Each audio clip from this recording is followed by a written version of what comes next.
Hi and welcome to Warframe update 15.10. I was actually recording this and I just realised I'd run out of hard drive space because I've got files on there I shouldn't have. So I had to move them and start all over again because literally the intro consisted of that was it. So update 15.10 is here. This has brought a new weapon. This is basically the Mitre on steroids, and it does not pop up here. It will probably eventually. The blueprint for it can be obtained in the marketplace. It does unfortunately require a Mitre. To get a hold of the Mitre, well, obviously you can either buy it from the marketplace. Where is it? There it is. For 225 platinum. If you want to build it, however, it is a bit of a pain because you've got to go and take on Vor and... oh, damn it, I forgot her name. Sorry, his name. On Phobos, and it's basically a double boss battle because they dropped the parts for this and I don't have the parts for a spare, which is a bit weird. So that's going to be a bit of a pain, back to farming them, and a haiku. And it does look pretty nice from what I've seen of it so far over the normal Mitre. We'll get to find out more and actually use it, but it does look like it's going to be a nice weapon. The void keys have returned. We've just quickly swapped over to Steel Meridian. As you can see, it still pops up as it will be introduced in the second tier rewards. So when you get to that level, you'll unlock it and be able to actually access them. But they don't pop up on the list. They actually do. They're all the way at the bottom. This one's pretty weird because from what it's saying, you've got a Tower 1 or a Tower 2 key for one of them. A Tower 2 or a Tower 3 will be another one. And this says one guaranteed rare. So you should get a Tower 1, a Tower 2, or a Tower 3, or a Tower 4. It's a bit weird. I thought that maybe setting this so you get one random of each might have been a bit better. I know people were a bit pissy that these things had been removed. As an example, we'll just click on it. I did try this with the other people, that's where I messed up. You see, 2 Tower 1s and a Tower 4. That's 3 times I've done this now. And every time I've got a Tower 4 key, but the Tower 4 keys have been different. One was a capture, one was an exterminate, and this one was an interception. That's why I swapped over from Red Veil, because I used all their points, because as I say, I was recording this and cocked up slightly. Now, another change in the Syndicates are the weapons with Blight, the weapon augment mods with Blight, and obviously the weapons themselves with Blight, which obviously was a Red Veil thing. And the ones with Entropy, which is the Cephalon Suda weapon mods, and of course the Gamma Core, the Cyanoid. Yes, I am aware that's not called the Solenoid. I call it the Solenoid because I have no idea, that's just what I first called it and nobody really corrected us, so in my mind it stuck as the Solenoid. I know that's not what it's actually called though.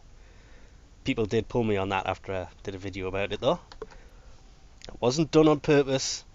I keep meaning to pronounce things properly. It's just when I'm talking to people, we don't really call things what they're supposed to be.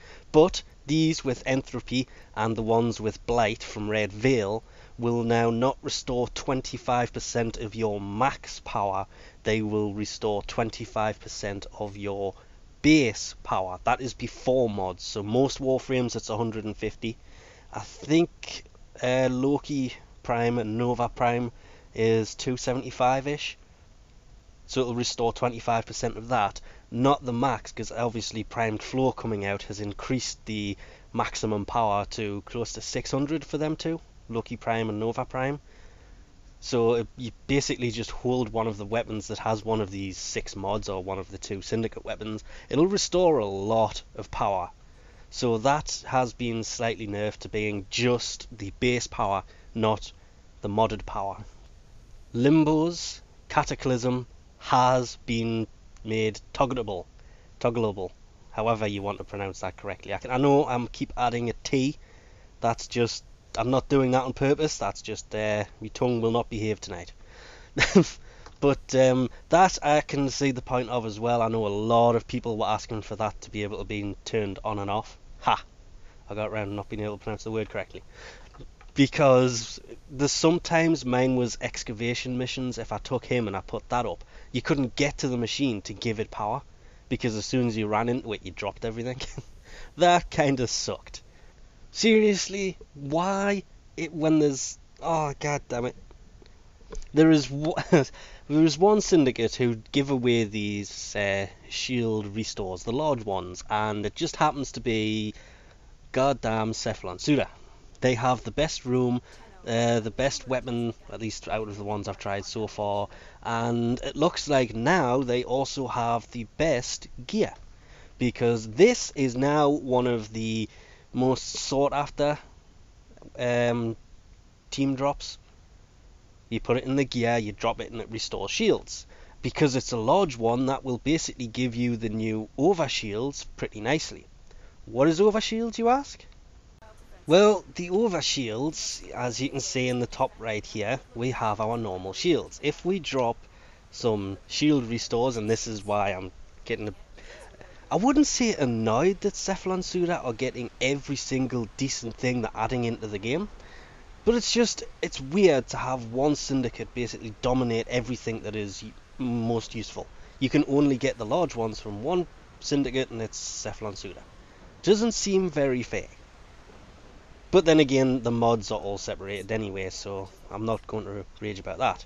But if we drop these, you'll notice that our shields have turned purple. We will drop a few so we can actually max this out pretty quickly. Because you can now get Overshields up to 1,200 extra shields than you would normally have. As you can see, mine's maxed out 2,490. Whether this actually wears off or not, I'm unsure, because I haven't actually tried to see if it wears off or not. But they have to break through that before that you start taking damage to your shields. The weird thing to me has to be the fact that Carrier, floating above us here, did not get an Overshield. It is literally just the Warframe. But it's going to come in really useful for those sticky situations. So those large shield restores, I mean, I've probably had that 150 of those things sitting there for a long time because I never really used them that much.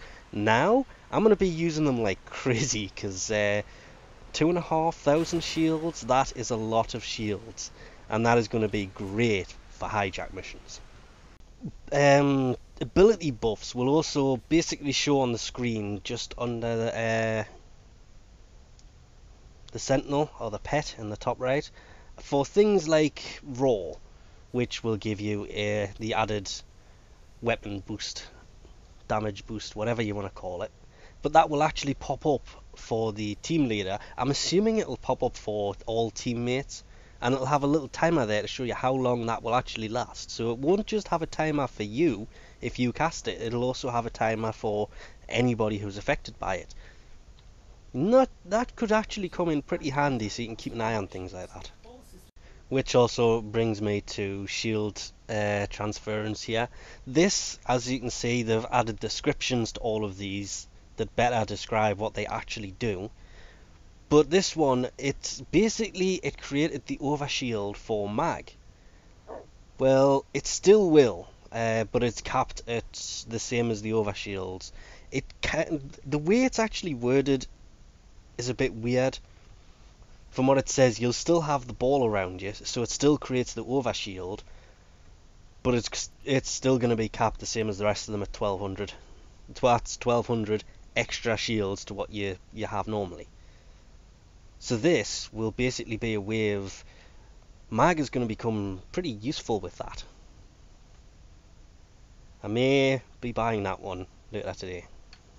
And that's luckily pretty much it. So it is a pretty impressive update this week. Yes, they've added a new weapon. The Overshields looks pretty interesting. One of the fixes, because there is a few, and as always there'll be a link in the description to the forum post that will contain the full list of all the fixes. Probably the most notable one for me personally would have to be the Mutalist Alad V missions, sometimes the player would get permanently stuck. I was actually playing with somebody, and every single time Alad V threw the neck collar at him, it would get stuck. And I mean every single time. Because when it says get stuck, it literally means you just stand there and you can't move. You've got to let that person fully die so they can come back and move again. Well, that's luckily been fixed. The dojo teleporter glitch has been fixed. The EOS Prime armor has been fixed. There's some real stuff that's been fixed. A lot of little things. There's also something about the colours for the dojo. They fixed the names on them. But anyway, we'll leave this off here for now while I go and hang Rhino's horribleness back up somewhere. What gets me though, right, before we do this, and I came across this the other day. Oh, hang on, I've got to take the weapons off. I did this, I think it was actually the Gamma Core video, and I was doing it with just the Gamma Core itself equipped, and I was in here and I noticed that if you look at the two things dangling from his back, look at the right one, it's not in the correct position. Now this is the sandana that you get it through Steam, and it was part of the holiday thing. I think it was either the summer holidays or the last winter holidays. But as you move, it's bouncing around in completely the wrong place there. Look at it. That is something that might need to be addressed. I just remembered about it there, and it does look pretty weird. I wonder if it does it to any of the other ones actually, or whether it's literally just Rhino. No, that's the wrong one. Where are the attachments? There it is. Because I kind of like that sandana, but it hangs weird on the frames. Yep, it just seems to be the Rabido one. It's bouncing around like crazy. That's what this skin is before people start messaging. It's the Rabido skin from Steam. You can actually buy them, and they are pretty cheap at the minute, like pennies for the thing on the back and the skin. I liked it. It looked pretty cool. I just never got the Viper ones, which sucked. I really wanted them. But anyway, we'll leave this off here for now. Thanks for watching, and I'll catch yous next time.